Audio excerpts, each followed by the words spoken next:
Hi everybody, this is Steven, here with another Pathophysiology video. Today we'll be talking about headaches.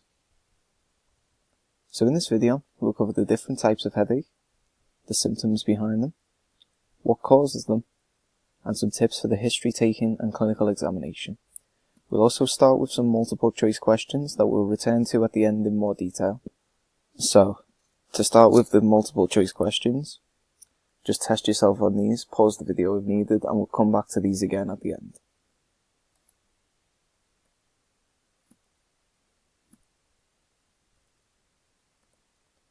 So, now an introduction to the different types of headache.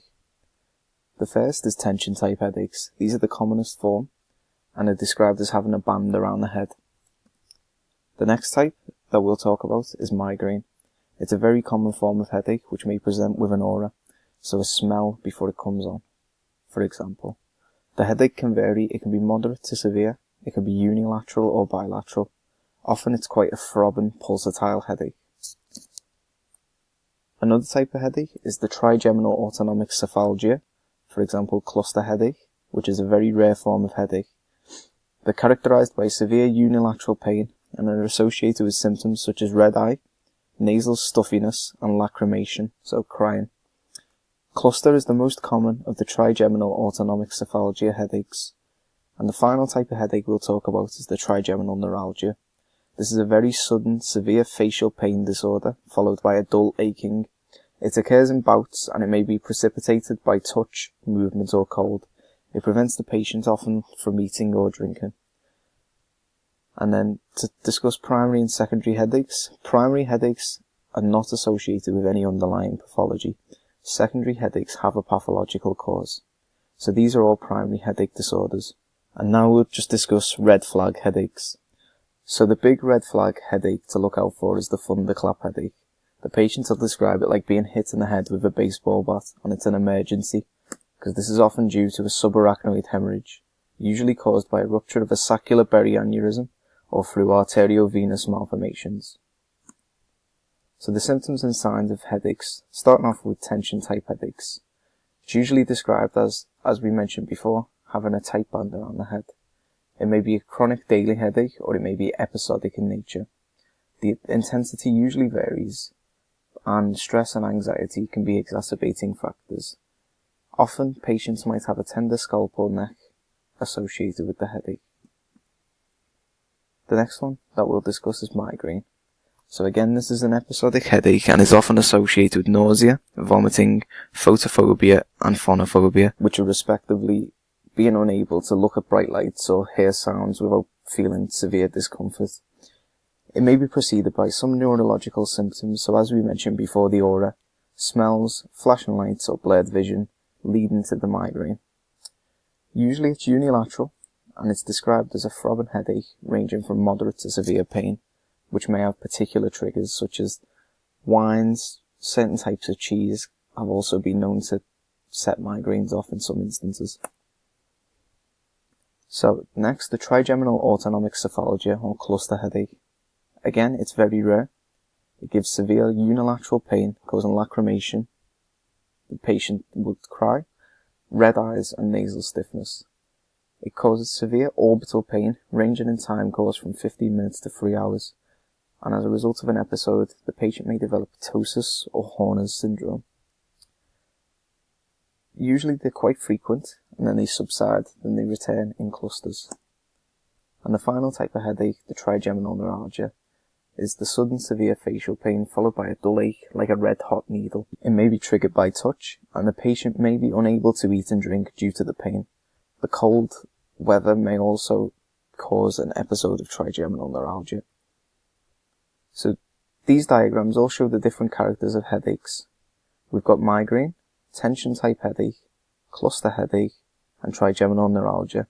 So the key to this is that the blue lines represent the severity, and the black lines represent the headache pattern, with the x-axis representing time.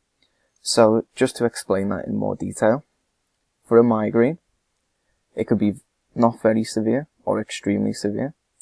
And then to relate to the black lines, it can come, say, once every 2 weeks in a regular pattern, or it can come and go. So you might have a few in 1 week, none for a month, another one a couple of months later, etc. And then with tension type headaches, there's not really a linear pattern to when they'll come or go. And then with cluster type headaches, as mentioned before, they appear in clusters of episodes, so you get quite a lot in a very short space of time. A bit of respite, and then again quite a lot of headaches. And then finally, trigeminal neuralgia. There's no real pattern to whether they'll come or go. They're always quite frequent, and sadly there's little respite between episodes. So now to discuss the pathophysiology behind these headaches, starting with tension type headaches. Often they're idiopathic, but some cases of medication overuse can precipitate them. Migraines are often idiopathic, but some precipitating factors do exist, such as food, relaxation after a period of stress, menstruation, bright lights, dehydration, and the oral contraceptive use can predispose people to migraines. Now for cluster type headaches, it usually affects middle-aged male smokers. It's sometimes associated with an underlying brain lesion such as an arteriovenous malformation or a tumour. For trigeminal neuralgia, the trigeminal nerve becomes compressed by a nearby blood vessel and as such may require decompressive surgery. However, multiple sclerosis is often associated with trigeminal neuralgia, so this isn't a one-size-fits-all cause. Going on to the key points of the history, look for the associations with the headache. Is there an aura? Is there photo or phonophobia? Is there a good recurrence of the headaches with a bit of respite? You know, could it be a cluster headache? Are foodstuffs, stress things that precipitate it? And then the important thing to note is do not miss the red flag headache that we discussed before. As we said, they'll say they feel like they've been hitting the head with a baseball bat, and it must be urgently investigated and taken very seriously to not miss a subarachnoid hemorrhage. So then tips for the OSCE. Key tips. A detailed history is very important and necessary.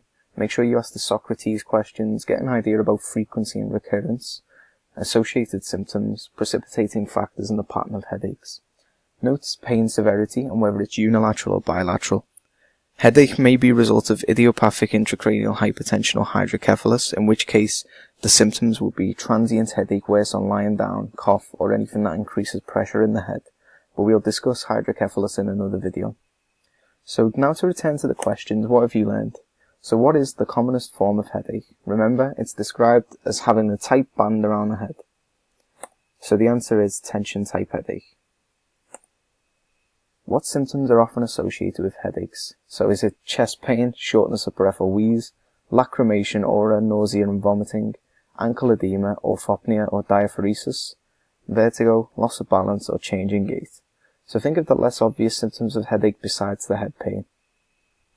So the answer is B, lacrimation, aura, nausea and vomiting.